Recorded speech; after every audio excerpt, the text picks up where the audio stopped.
I just realized, I'm an idiot, I know, stay with me, that right now, America's tax dollars are paying Elon Musk to fuck up our government. Let me repeat that for the ones in the back.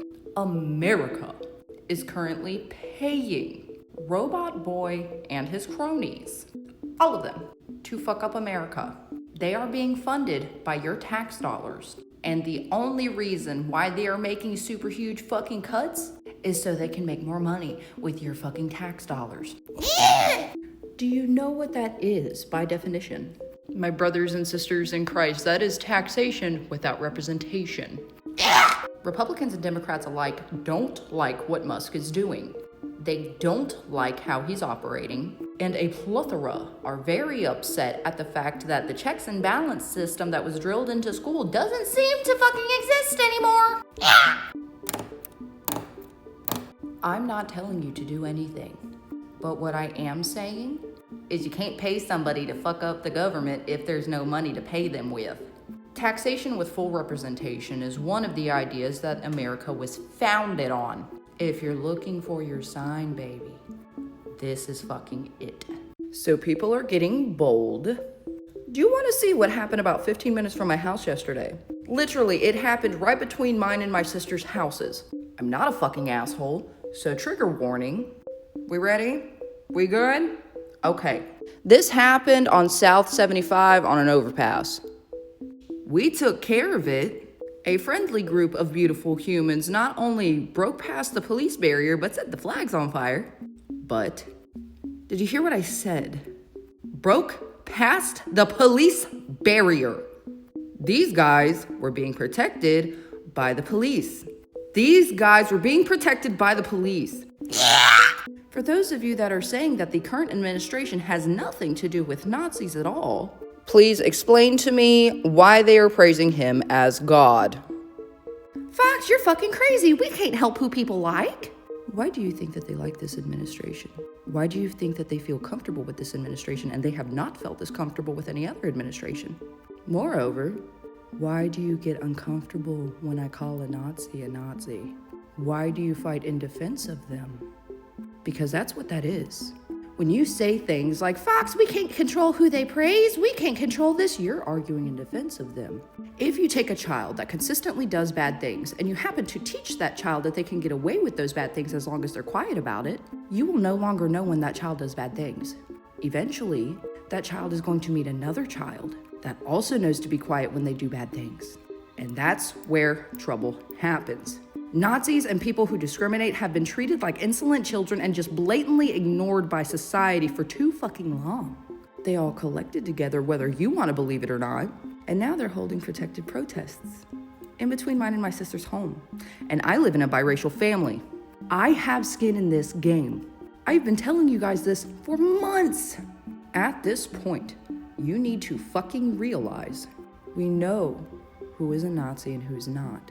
If you are uncomfortable with me recognizing and pointing out Nazi behavior to the point where you want me to stop using the word completely, that's because you don't want me to openly recognize you, you idiot. I see past your fucking game, you're not fucking smart, and at this point you better get lost. It'll be a cold day in hell before I get a day off, I swear to fuck. A couple of things have happened in the past couple of days, and we're gonna talk about it right fucking now. Small penny. The first thing that happened is fuck a task force. They opened up an entire Department of Faith at the White House. The lady that is in charge of this is suffering from spiritual psychosis. This is a clear cut and dry case.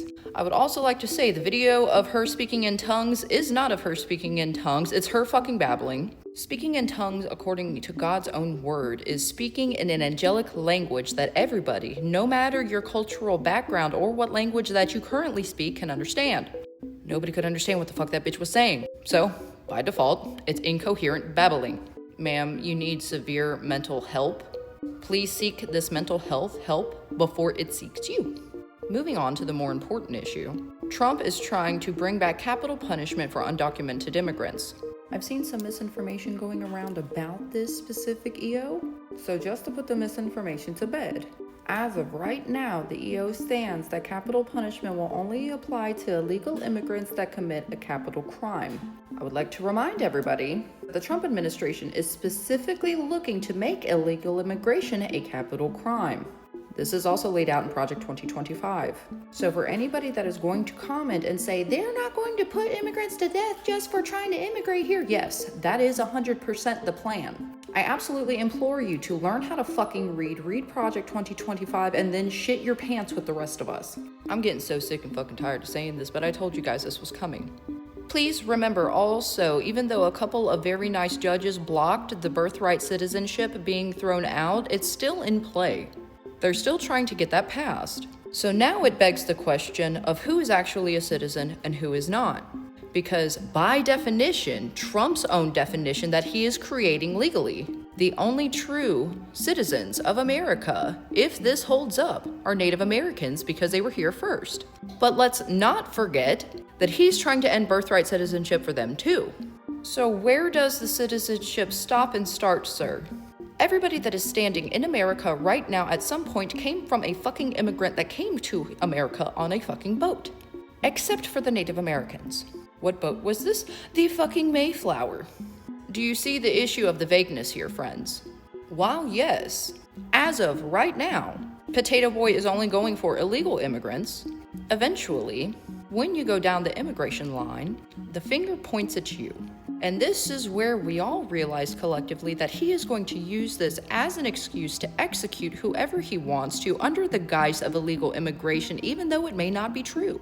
I've said it once, I'll say it again, I'll say it until I'm blue in the face and Elon has me hanging by a goddamn rope.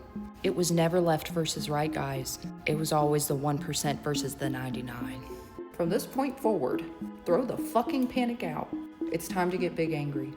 Fox, why don't you trust Elon? He's uncovering government fraud. You've hated him since before government, what the fuck? It has suddenly come to my attention that none of you know the true history of this man. I've dug up a little bit of it, so we're gonna talk about it right fucking now. Small panic. Fraud. This is why I don't trust this man. Multiple lawsuits for fraud by different companies that he either worked with, owned, or created. Fraud ranging back all the way to 1999. A lot of you people don't fucking realize that the only reason that Tesla is a success is because somebody else built it. The only reason Elon's name is affiliated with it is because he was originally an investor and eventually bought the damn thing.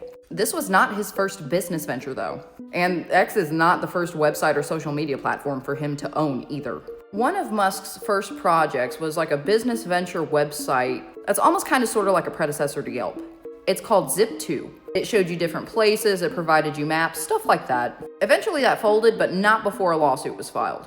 A gentleman named John O'Reilly filed this lawsuit in 2007. However, the alleged misconduct that occurred from Musk started in 1995.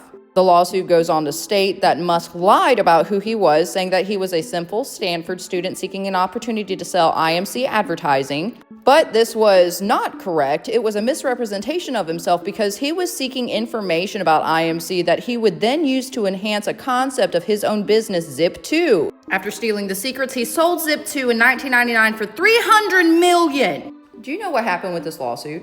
The man provided evidence. He brought Musk to trial.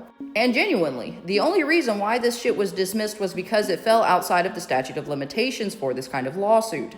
O'Reilly tried to sue again multiple times on different precedences. However, because the original lawsuit was out of the time of statute of limitations, he was unsuccessful. Not only that, you guys realize Elon is a co-founder of fucking PayPal, right? PayPal, the same fucking money app that is infamous for fucking fraud. Having lawsuits dating all the way back to almost its original conception. Some of the lawsuits include fraudulent and deceitful business tactics, anti-competitive pricing, violations of the federal securities law, theft from affiliate marketing commissions, hidden currency conversion fees. There was a proposed class action lawsuit settlement against PayPal for improperly handling disputed transaction and placing holds, reserves, limitations, or otherwise on customers' accounts without any notice, and in some cases suspending them or closing them entirely. They were officially sued for barring Asian Americans from VC fund programming. They've even had a fucking RICO lawsuit. And I know what you're gonna say. Fox, he's not in control of that. He doesn't own that company anymore. To which I would like to remind you, I just fucking said PayPal has had so many fucking lawsuits that they stem back almost to the fucking day that they were invented. Whether he is currently associated with PayPal or not is fucking irrelevant. The man co-founded a banking app that is famous for fraud. These are literally just 2 examples. Let us not forget the fucking incident that happened when he just randomly decided that he wanted to give a fucking Amazonian tribe internet just to see what would happen when they've never experienced it before. Spoiler alert, it destroyed the fucking tribe. Even if this man uncovers a single crusty fucking dollar that was misplaced, misused, misrepresented, or just simply stolen, it doesn't negate the fucking fact that the man is famous for lying, for misrepresenting shareholders, for fucking fraud. And you guys are letting him around the money? Yeah! The wicked never rest, and neither do I. Yeah! A couple of things happened today, and we're gonna talk about it right fucking now. Big angry. First of all, to all of the jackasses that were telling me in my comments yesterday that Elon spent $1 bazillion on Super Bowl commercials today, I told you so. And while he didn't purchase any sort of commercial time to expose America like he promised, somehow he still managed to advertise Starlink. Your God is a liar, and he's not even hot. Moving on. Doge now has access to the Department of Homeland Security, and the Department of Homeland Security Secretary herself said that we cannot trust our government. I indubitably agree. What a weird thing for you to say. You literally work in government, girl. Now, the last one I'm going to provide a trigger warning for. It is not political news. However, it is horrific. While all of these EOs were slipping through, look what the fuck. Take a moment and just read this. Read this real quick. Here's some more information. Here's some more.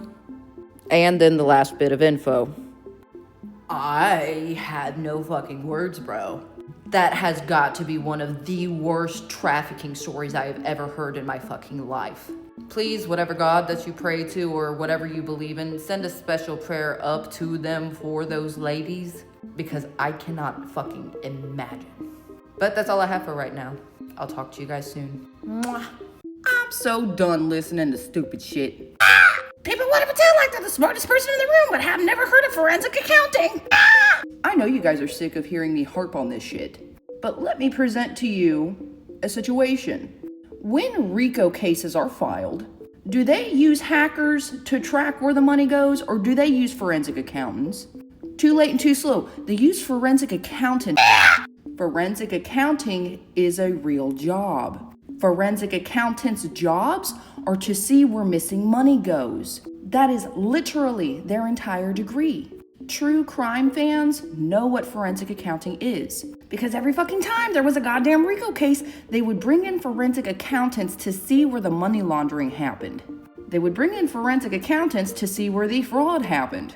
They would not bring in hackers and programmers to try and see where the money went, because hackers and programmers have no idea how to do forensic accounting. Forensic accounting is light years different than programming. Forensic accounting is light years different than hacking. If you are a hacker, you will not know forensic accounting. If you are a programmer, you will not know forensic accounting. Forensic accounting is its own degree. It's its own spectrum of tools. It's its own spectrum of knowledge. But no, what do I know? I'm just a fucking idiot, right? A hacker could surely follow the money trail, right? They're not trying to follow money trails. They are reprogramming and hacking into our government. If this wasn't the case, Elon wouldn't have held hackathons and then hired the winner of those hackathons to be in his fucking team. Stop looking at this shit like they're a fucking savior and start looking at this shit like they're fucking human. Those humans only care about themselves, baby. I'll say it till I'm blue in the face. It's the 1% versus the 99. And they are not counting on the 99 being clever. There is a bill that I was hoping was dead. Turns out it's not, and it's actively trying to come back into play. This is a very serious bill that we need to talk about, so we're going to talk about it right goddamn now. Beep! Big angry. The bill that I am speaking in reference to is called the SAVE Act. The SAVE Act was proposed May of 2024, but what the bill essentially comes down to is changing how America votes in general and the documentation required to vote. Changing it to the point where married women will not be able to vote. Yes, I'm fucking serious. So let's fucking dive into it. The SAVE Act is formally known as HR 8281. It was proposed by some asshole named Chip out of Texas. When reading the summary of the bill, the third paragraph down specifically says where you're going to have to provide documentary proof of U.S. citizenship, which usually would be fine. However, there's a little loophole there that prevents women from voting. And that loophole specifically in the bill is that your last name has to match the last name on your birth certificate. Which, if you are a woman, you realize that as soon as you get married, 9 times out of 10, you take your husband's last name and your name no longer matches what's on your birth certificate, which is an issue. In Project 2025, they lay out specifically that they would like 1 vote per household. 1 vote from every household that comes from the quote-unquote Christian head of household. You know what a Christian head of household is, friends? It is a husband. Yes. Again. This is very fucking real. And I understand the romantic sentiment of taking your partner's last name. However, ladies, if you are getting married or going to get married, please, I implore you, wait at least a year or 2 before changing your last name for this shit to be sorted out. Your voice matters whether you think it fucking does or not. Don't lose your fucking vote. Don't lose your fucking voice just because you want to make a romantic gesture of taking your husband's last fucking name. He does not own you, and neither does the government. Alrighty, so I have a bunch of different questions on my last video. For reference, that video was about the SAVE Act and how it's potentially trying to disqualify voters that have a different last name on their birth certificate than they do on their ID. I've done some research. I found the answer to some of your questions, so we're gonna go ahead and talk about it. Big angry. The first question that I was asked was that when you get married, male or female, if you decide to take your partner's last name, does that change your birth certificate? And the answer is no. And this is because no legal name change does this. It's a completely different process. Don't get me wrong. Legally, you are recognized by your new last name. However, your birth certificate remains the same. And the reason for this is because you need a court order to legally change the name on your birth certificate. And again, even though you are legally recognized by this name, it is still not your birth name.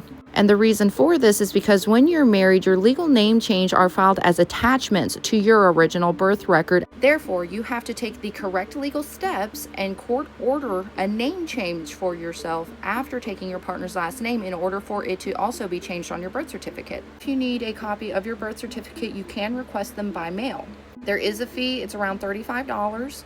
And unfortunately, that was the cheapest and most accessible option that I could find for getting your birth certificate. So if anybody knows any cheaper or more accessible ways to get it, please put it in my comments. I hope that clarifies a couple of things. I'm sorry if I was confusing earlier. That's 100% my fault if I was. I'm sleepy as hell, guys. But that's all I have for right now. I'll talk to you soon. Bye. Since when did the Pope start writing hate mail?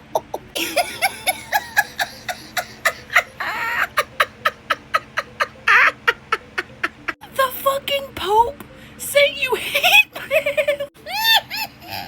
Are you aware of how big a piece of shit you have to be in order for the Pope to take time out of his literal holy day to remind you that you're a piece of shit? I'm gonna have a fucking stroke. I had no idea who it was to. I had no idea who it was about. But as soon as I heard that the Pope was writing hate letters, I went over to my search engine and I was like, give it to me. This is the best day ever. The fucking Pope, who, mind you, specific flavor of Christianity is absolutely infamous for hurting people and taking advantage of children, decided he was going to take a moment out of his fucking day just to write you a hate letter to tell you about how comparatively you're the piece of shit. Oh, I'm going to send the Pope flowers. This is fucking beautiful. No matter how you look at this, this is fucking hilarious. Makes me want to pop that pussy for Jesus. I'm kidding, the last part was inappropriate. I couldn't fucking help myself. This is insanity. I'm back to answer more questions about the SAVE Act, and we're going to talk about it right fucking now. Big angry. Just as a refresher, the SAVE Act is an act to introduce voting reform. Yesterday, we looked at exactly how they wanted to have your name on your documentation and how to fix it in case it was an issue. Today, the question that we are answering is, where the fuck in the SAVE Act does it say that your ID has to match your birth certificate? And the answer is a little complicated, so give me a minute, I'm going to explain it with proof. Woo! So before we go any further, what you have to understand is that the SAVE Act is not a standalone bill. It is an amendment to a current living bill. When you download the SAVE Act, right at the top, it says this is to amend the National Voter Registration Act of 1993 to require proof of United States citizenship to register an individual to vote in elections for federal office and other purposes. So in order to completely understand it, you have to pull up that act as well. Have them side by side and see what they're changing and what they're adding. Luckily, I've done that for you. When it comes to specifically identification necessary to vote, they not only make amendments, but they reference the previous bill as well. Let's look at it. Firstly, for everybody that was saying that a real ID could count as a voter registration tool, right here specifically it says, form of identification issued consistent with the requirements of the Real ID Act of 2005. Real ID by its own classification is not an identity card. It is specifically a set of requirements to obtain an identity card. What they are saying here is that you have to provide documentation that is compliant with the set of standards. Real ID also does not prove citizenship, and this is specifically what they are wanting to prove. Do you know what the citizen-specific Real ID compliant documentation is? It is a valid U.S. passport or a certified U.S. birth certificate. Those are the only two Real ID compliant documents that prove citizenship. They're saying that you have to use documentation that is compliant with the Real ID standard. Let's continue. Here's the specific part of the SAVE Act where it specifically states you have to show your birth certificate and your ID to vote. Now, going away from the SAVE Act and referring to the bill that it is amending, this is what it wants. Shall include in print that is identical, Jesus Christ, look at that word, identical, to that used in the attestation portion of the application, all the information required in section 2507 A5, A and B of this title. That is referencing citizenship documents. Your birth certificate, your identification card, your social security card have to be identical. Do you understand now? You can't look at the SAVE Act like a standalone bill because it's not a standalone bill. It's not going to make sense if you look at it like one. You have to bring up the original bill and reference. That's why they file amendments like this, to make it hard to sniff out. I wasn't even gonna say nothing. I wasn't gonna touch it with a 10-foot pole. But then I saw the clips of the child, and now I kind of feel obligated to. One of my certificates is in early childhood education, specifically with a concentration in early childhood psychology. This is baffling! So in case you weren't aware, yesterday there was a fucking meeting between Potato Boy, and Robot Boy's child to answer a bunch of questions, blah, blah, blah, blah. The meeting was strange for a lot of different reasons. One of the most formidable reasons why this specific meeting was different than other ones was Elon's ability to just answer whatever question he wanted to. Essentially, he was the first person in American history that was 100% allowed to speak over Donald Trump. Not in a rude way, in a diplomatic way. But do you know the kind of environment a child has to be around in order to tell an adult to shut their mouth? They had to hear that somewhere before. Now, granted, there's always a chance that a child parrots something that they hear on TV or through the media. But the aggression associated behind the words is not something that they would pick up in media. That is specifically something that they would pick up at home. Children don't necessarily get annoyed with adults very often unless adults push a child's boundary. This is one very quick way to annoy a child. But if their parent happens to talk down to somebody, the child will also be comfortable talking down to that person as well, because they know via pecking order that that person is beneath their parent, and by default they are above that person because they are second place to their parent. Always. Even if Elon is a piece of shit, he's still hopefully going to have the instinct to protect his child. So therefore the pecking order would be Elon, little s, and then Trump. And yes, for argument's sake, the child could have heard somewhere through media somebody say that Donald Trump wasn't the president. But again, the aggression associated behind it is what you need to pay attention to. And when you actually watch the clips of the little dude, you can see the aggression slip away into pure frustration, which happens when you push a child's boundary or a parent's boundary in front of a child. Children are fucking notorious for defending their parents. They're also notorious for defending the pecking order. It's a subconscious survival instinct. On another note, I am significantly concerned for the baby. As a child, having that kind of frustration and aggression in your household consistently on a day-to-day basis while you are at a critical age of development leads to lack of empathy, leads to narcissistic behavior, leads to predatory behavior. When a narcissist raises a little narcissist, they will have friends specifically that they bring around so that the little narcissist can practice sinking their little teeth into them. It's kind of like a cat bringing a kitten, a mouse to learn how to hunt. They're learning survival techniques from their parents. And this is what we're seeing right now, in my humble ass fucking opinion. Somebody please make sure that that child is okay. Because at this point, I don't give a damn whose child it is. It's a fucking child. All children deserve love. All children deserve compassion. All children deserve empathy. And all children deserve to feel safe. I don't care if little X has been dubbed the Antichrist. He is a baby. You keep that baby safe and you teach him right from wrong. And that is what I am very concerned is not happening right now. Excuse me. Who had dreams becoming multiplayer in 2025 on their fucking bingo card? On top of that, which one of you had that technology becoming widely available to the public on your bingo card? If one of you had that, I will give you a crusty dollar.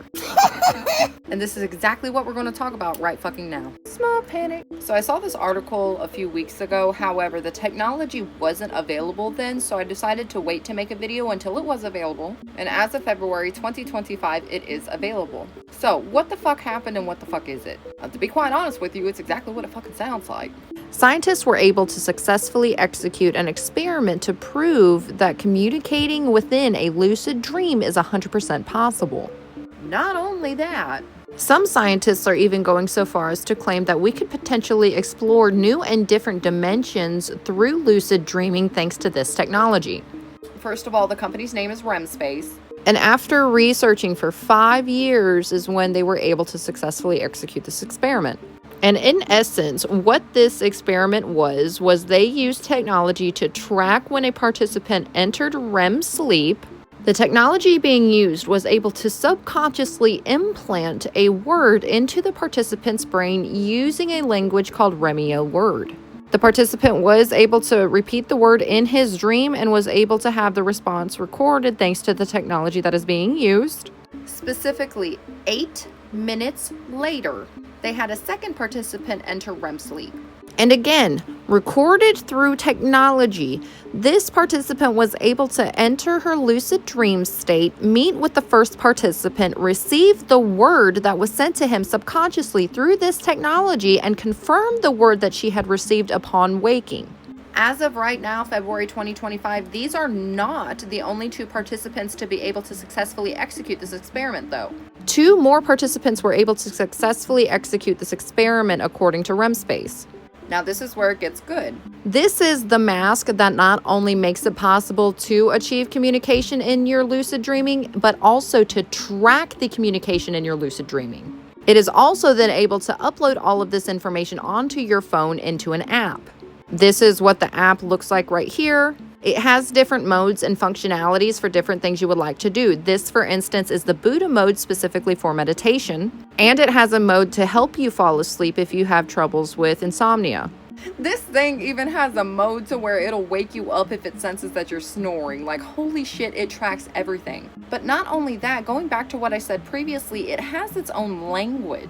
There are only 6 letters in this language, and the way that you communicate is by putting pressure on these specific muscle groups in the face. They have their own basic grammar system. They have their own number system. Here's an example of what their dictionary looks like.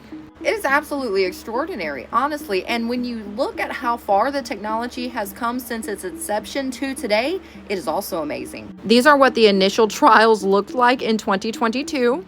And again, this is the mask today. Some of the stuff that it offers blows my mind. What do you mean you can control a virtual avatar from your lucid dream? Now you know why I said multiplayer mode, huh? But no, this is incredible. And honestly, it's almost affordable too. You would think that they'd be charging thousands of dollars for this shit. Nope. $150 and it's fully fucking refundable. That part made me a little bit suspicious. But either way, this is cool as fuck. And thank fucking shit, because we needed some cool fucking news or good fucking news or just positive news in general right now. I'm gonna start harassing people in their dreams. I'm gonna be a menace.